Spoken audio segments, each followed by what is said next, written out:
کہ اللہ کے نبی صلی اللہ علیہ وسلم میں آپ سے بہت ساری چیزیں سیکھتا ہوں اور سنتا ہوں لیکن میں بھول جاتا ہوں، اللہ کے رسول کوئی طریقہ بتاؤ تاکہ میں بھولوں نہ۔ یہ اللہ کے نبی صلی اللہ علیہ وسلم تھے، اللہ کے نبی صلی اللہ علیہ وسلم کے ساتھ معجزات تھے، اللہ تعالیٰ نبی صلی اللہ علیہ وسلم کو بہت عزت اور مقام دیا تھا۔ ابو ہریرہ رضی اللہ تعالیٰ عنہ سے کہتے ہیں، ابو ہریرہ جو تم یاد کرتے ہو بھول جاتے ہو،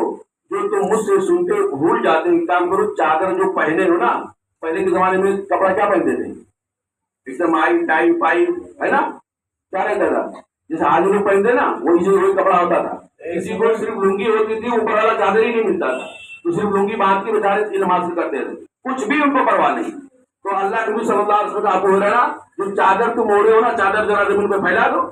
ابو ہریرہ رضی اللہ تعالیٰ چادر پھیلائے، اللہ کے نبی صلی اللہ علیہ وسلم اپنے ایسی مٹھی کو باندھے، یعنی چلو بنایا، اللہ کے نبی صلی اللہ علیہ وسلم ایسے چلو بنائے اور حضرت ابو ہریرہ رضی اللہ تعالیٰ عنہ کی چادر میں ڈال دیا، اور اس کے بعد کا اس کو لپیٹ لو۔ اس کے بعد اللہ کے نبی صلی اللہ علیہ وسلم دعا بھی دیا،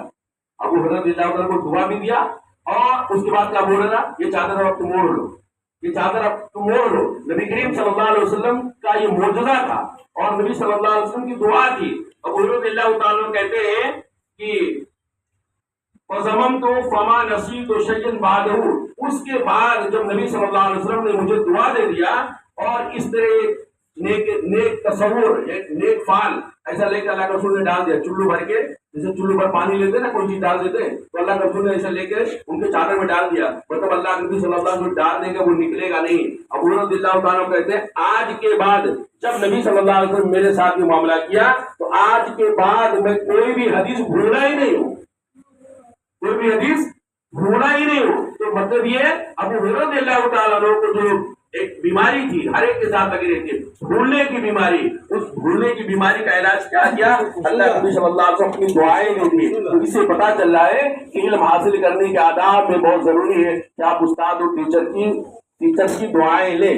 اور دعائیں کب دیں گے؟ ایسا نہیں ٹیچر ذرا دعا دو نا، ذرا استاد ذرا دعا دو نا، یہ آپ کچھ ایسا کریں،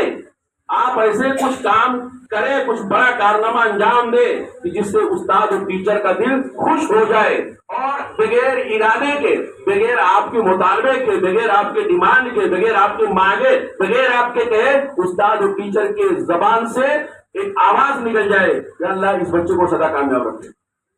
اللہ اس بچے کو سدا کامیاب۔ یہ دعائیں لگتی ہیں، یہ دعائیں استاد کی دعائیں اسٹوڈنٹ کو لگتی ہیں، اس لیے اچھا جہاں دعائیں لگتی ہیں وہی بدوائیں بھی لگتی ہیں، استاد کی دعائیں اور بدوائیں دونوں لگتی ہیں، اس لیے دعائیں لینے کی کوشش کریں۔ اور جیسا یہ میں نے بتایا اس کا یہ مطلب نہیں ہے کہ آپ لائن میں کھڑے ہو جائیے، استاد ہمارے لیے دعا کرو ذرا،